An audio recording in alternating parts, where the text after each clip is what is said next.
Hey guys, it's me, back at it again, and I kind of had this thought, right? How can I make people even more upset?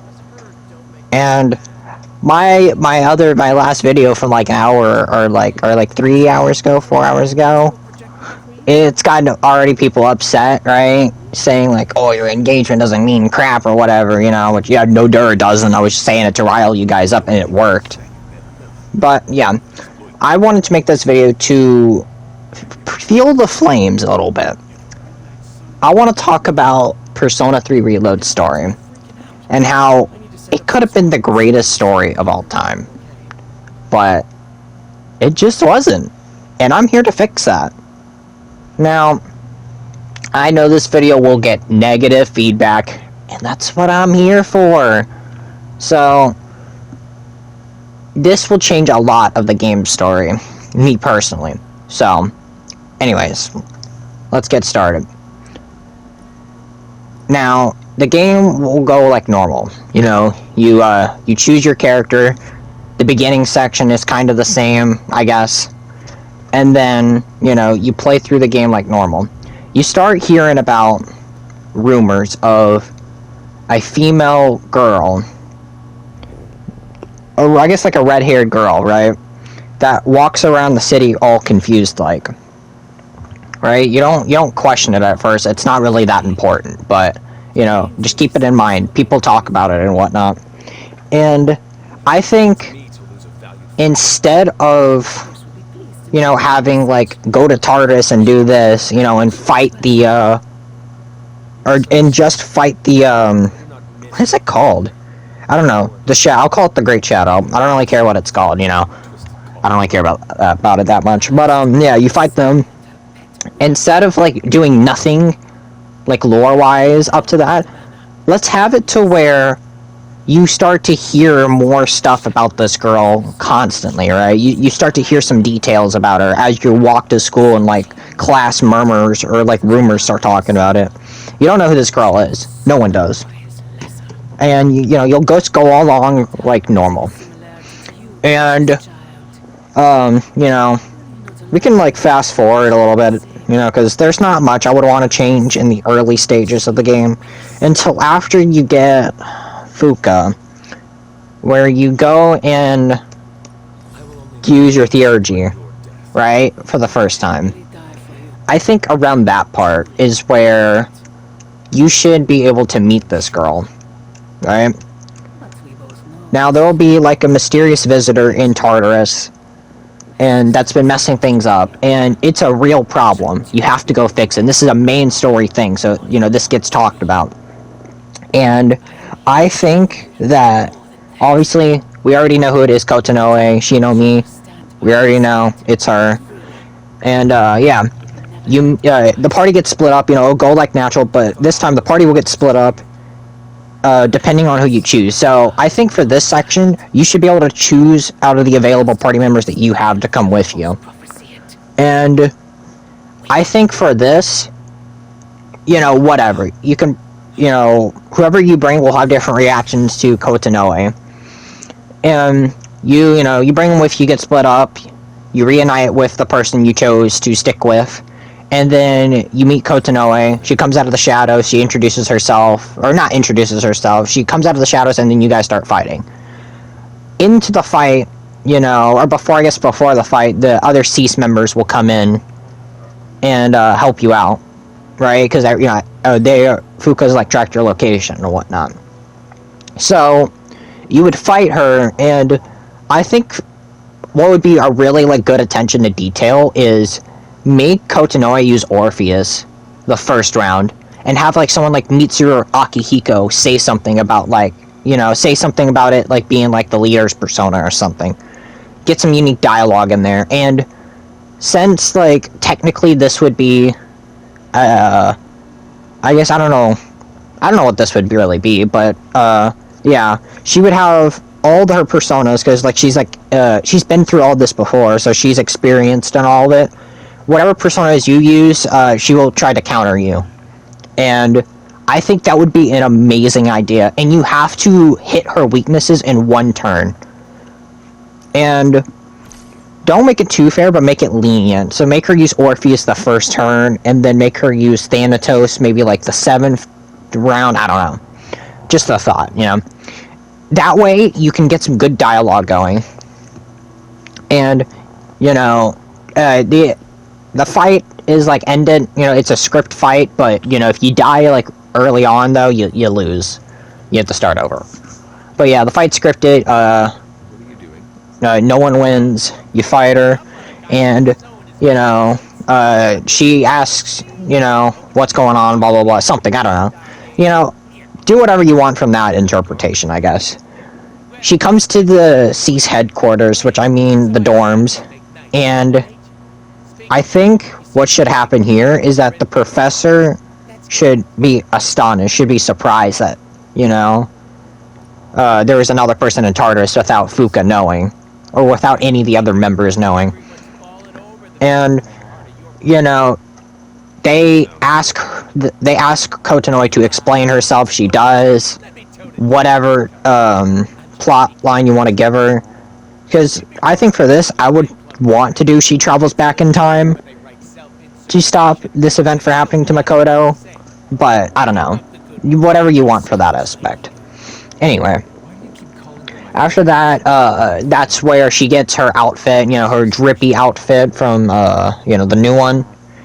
And, you know, now you can have her as a confidant and a party member, so that's, you know, you can hang out with her, and she has her own social link and everything, so it's like, you know, the 1, 2, 3, 4, 5, 6, 7, 8, 9, 10, that kind of thing.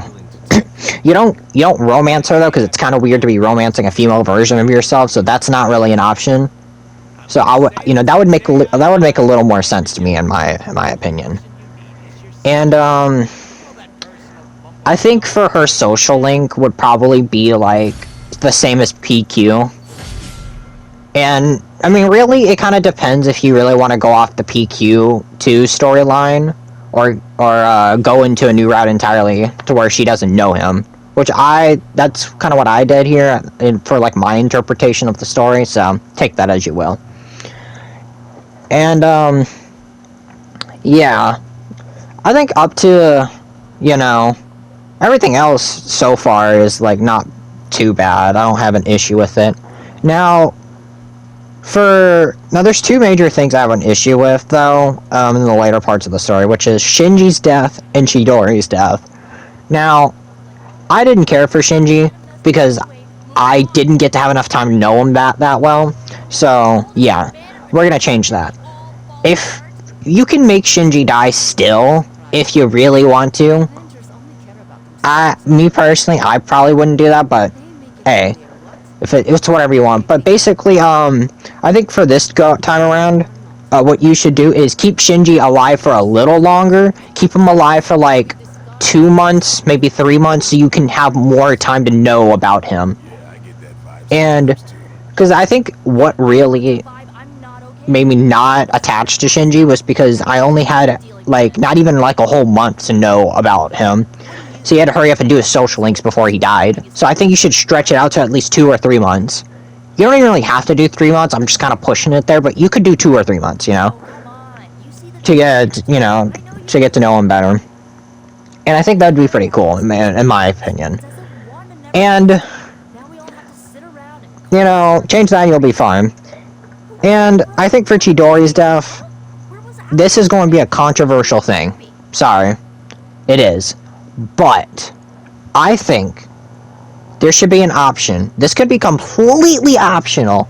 You know, just in case for people who, like, you know, are able to find the option, should be able to do it.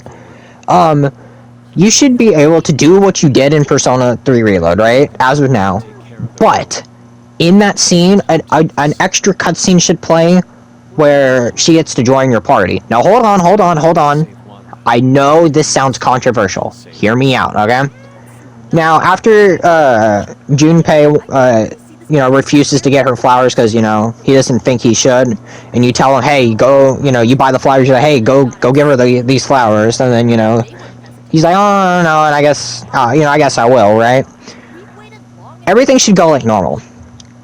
Except when after you're fighting her. So, you know, you fight her, everything's the same. Takaya shoots Junpei, and Chidori revives him, right? No, that's good. There's a problem with that, though. I don't think that reviving him should simply just instantly kill her. Because that's kind of stupid to me that you reviving someone one time kills you. So, I think we should get rid of that and make it to where it's something else. Like, she takes the bullet, right? She either takes the bullet or, you know, something else with her power. You can, like, I guess make it up. But in my instance, I'll just say it. She takes the bullet, and, you know, Takaya doesn't, you know, he hates that what he did. He didn't mean to shoot her, whatever. He goes crazy. And then, you know, what's it called? I forget the guy's name. The dude with the glasses. I don't care. He drags him off, right? And obviously, she dies, quote unquote, right? If you did the secret requirement to do so. And I think after that, you know, you play the game as normal, and then you should be able to have a scene where, like on 1:30, right?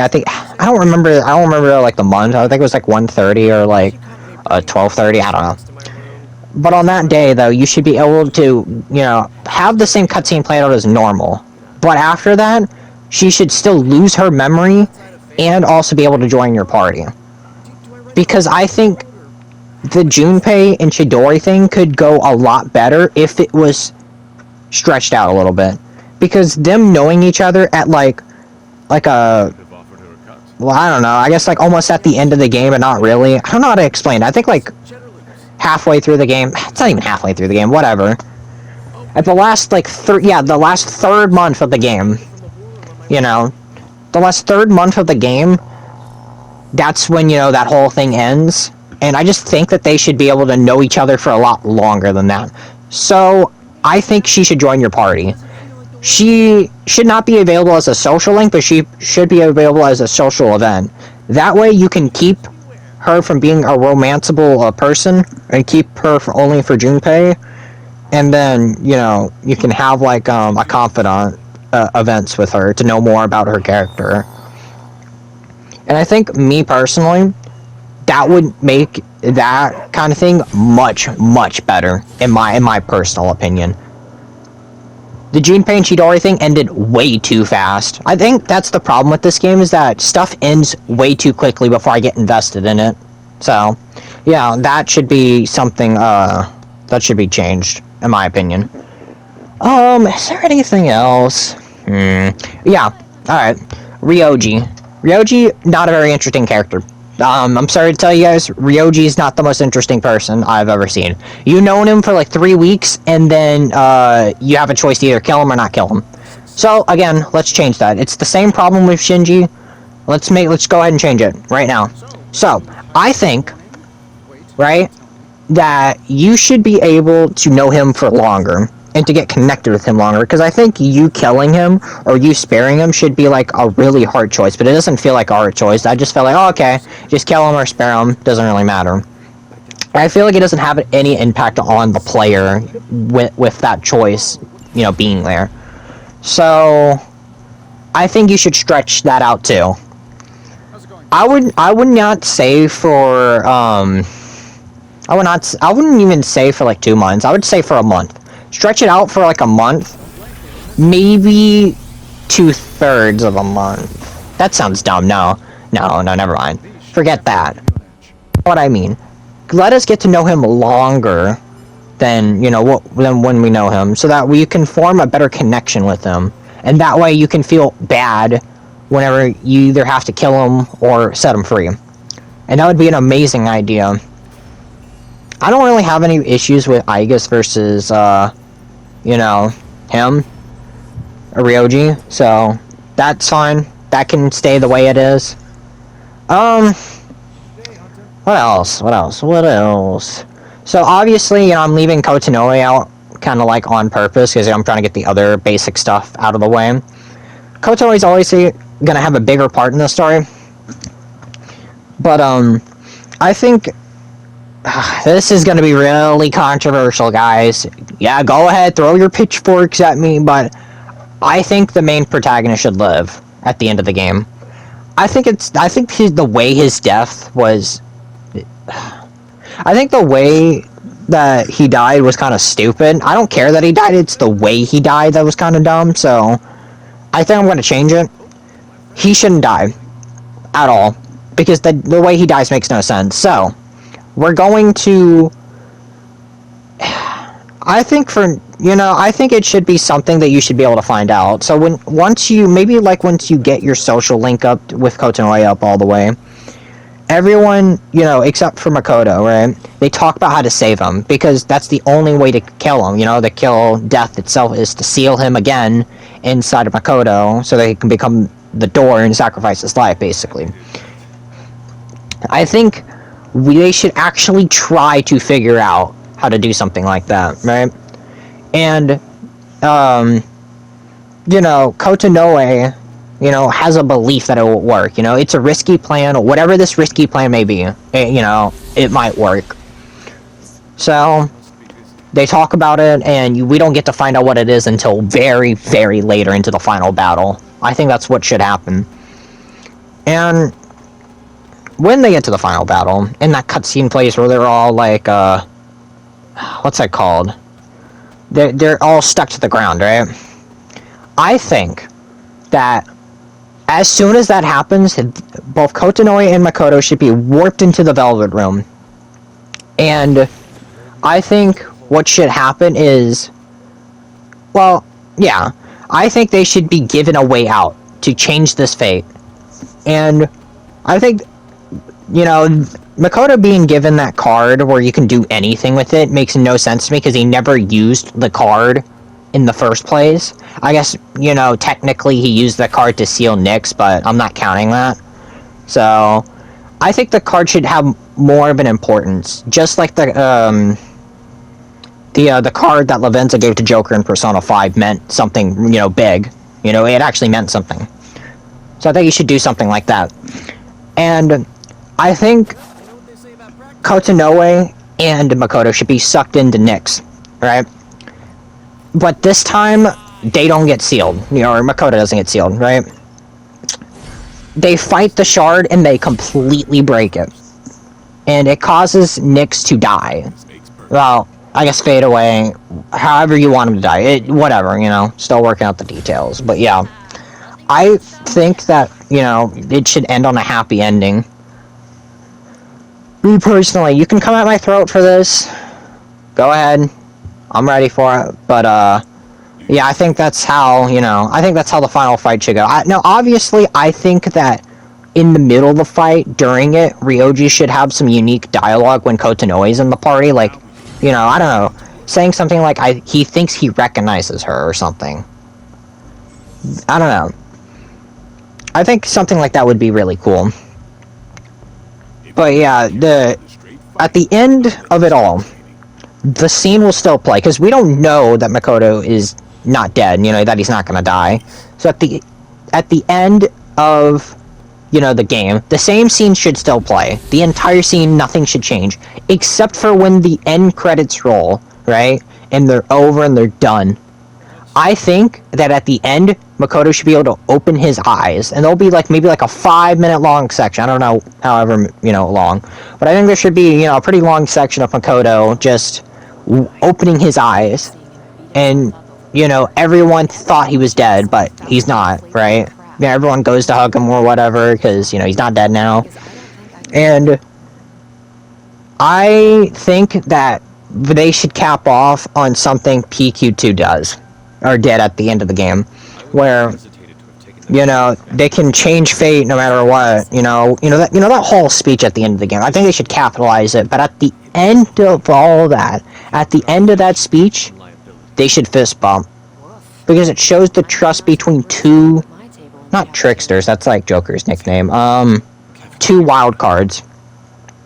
And at the end of the day, it means no matter what, you are not tied to fate. You can change fate if you really, really wanted to. You just need to find the strength to do it. And I think that should be the moral of the story. I think that's it. I think that should be the entire moral of the story. Instead of letting Makoto just rest his eyes and him dying, right? Because that ending is not sad to me. I'm sorry, but it's just not. I don't, you know. Maybe it's because I've seen the ending so many times. I don't know. But yeah, I think, you know, that should happen. And then, you know,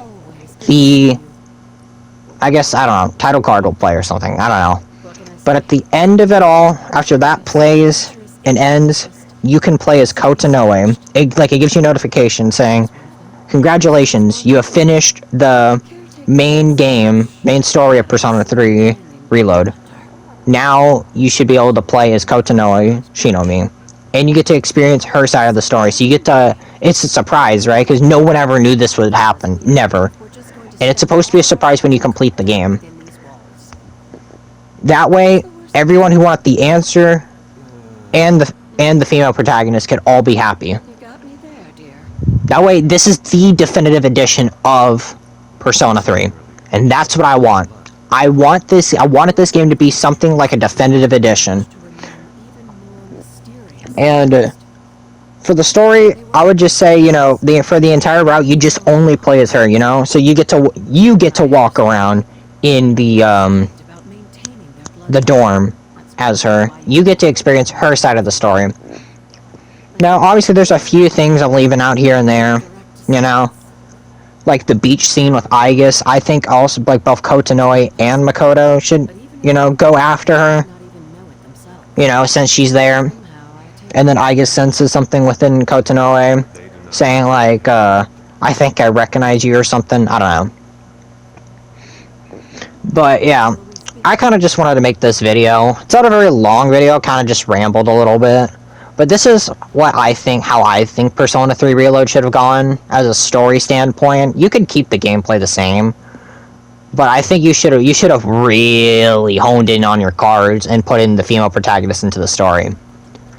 That way, it could teach the lesson, once again, that, you know, no matter who you are, what you can do, you know, what kind of person you are, you can change the fate that has been given to you. You can change the cards that have been dealt to you.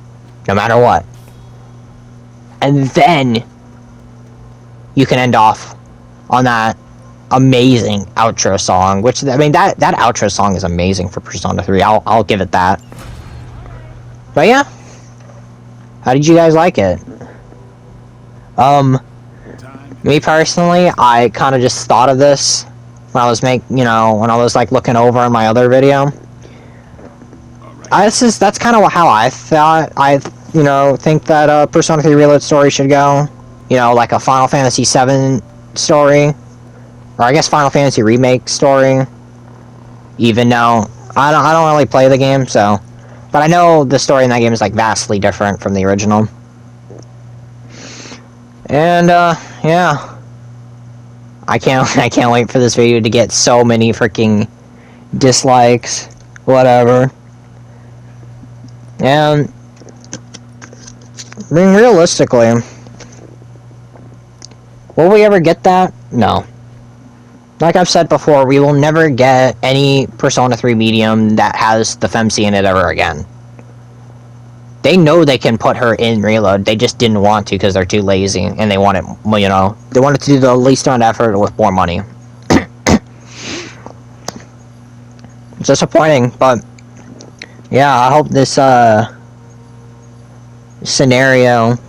scenario was something that you guys liked. Probably not. I'll probably get a lot of hate comments, but it's alright. I'm riding the hate wave, baby. And I think, honestly, if the story was like this, I think the game would have been, honestly, a 10 out of 10 for me. Because all of my complaints of the game would probably go away instantly. Oh, yeah, for the female protagonist, you can also have all of her social links in there. You know, the same way as they were in Portable. I forgot to probably mention that. That was probably important. And, I guess one more thing. When you complete both Kotanoe's and Makoto's story, I think their weapons should be, in an X formation, like on the title screen. Like, her Nagita would be, like, one way, and then, Makoto's sword would be on the other. I don't know, just something like that, I guess. Oh, and yeah, forgot to say, Kotonoe will also, you know, whenever you play as her, she'll have her all new animations, all new menu animations, whatever. Now, obviously, the story will still be centered on Makoto Yuki, because you're playing from her perspective. She's not actually the main character. She's just, you know, a character you can play as. That way, you can give people the choice to play as her, but you have to actually, you know, finish the game. So that, you know, it warrants people to do a second playthrough of the game. I think that'd be a good idea, in my opinion. And yeah, that's kind of it. See what you guys think about it. Yeah, tell me in the comments if there's something you could have done better with my suggestion with FemC's inclusion of the story. Because I would love to hear it. Although I probably won't get comments like that, I'll just, you know, I'll get the usual comments, which is fine. But anyway, guys, thank you for watching this video. I hope you have a amazing night, I guess. I am recording this at night. Well, anyways, yeah, I guess, see ya.